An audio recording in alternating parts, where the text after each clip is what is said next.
আরে বাবারে, আমাদের বাসায় এতগুলো কাঁকড়া কিভাবে আসলো? যাক, ভালোই হয়েছে, আজকে তাহলে এগুলোকে ধরে রান্না করে আমরা খাবো।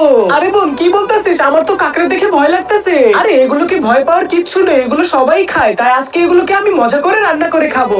আর শোন, তুইও যদি খেতে চাস তাহলে বল, তোর জন্য আমি অনেকগুলো মজা করে রান্না করব। আমি খাবো না, আমি গেলাম। আরে মা, তোমার মেয়ে তো আমাদের বাসায় কাঁকড়া দেখে বলতেছে এগুলো রান্না করে খাবে। বন্ধুরা, তোমরা যদি লিচু খেয়ে থাকো ভিডিওতে লাইক করে দাও, আর আম খেয়ে থাকলে চ্যানেলটিকে সাবস্ক্রাইব করে দাও, এবং তুমি কোন ক্লাসে পড়ো সেটা কমেন্টে লিখে দাও। শোন, ওর যদি রান্না করে খেতে মনে চায় ও খা, তোর ইচ্ছে করলে তুইও খা। না, আমার খাওয়ার ইচ্ছে নেই।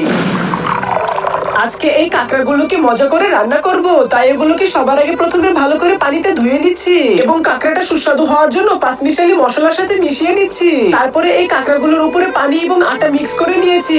এখন এই কাঁকড়াগুলোকে একটু একটু করে তেলে ভেজে নিতে হবে। কাঁকড়াগুলোকে তেলে কিছুক্ষণ ভাজলে দেখবো লাল লাল হয়ে গিয়েছে।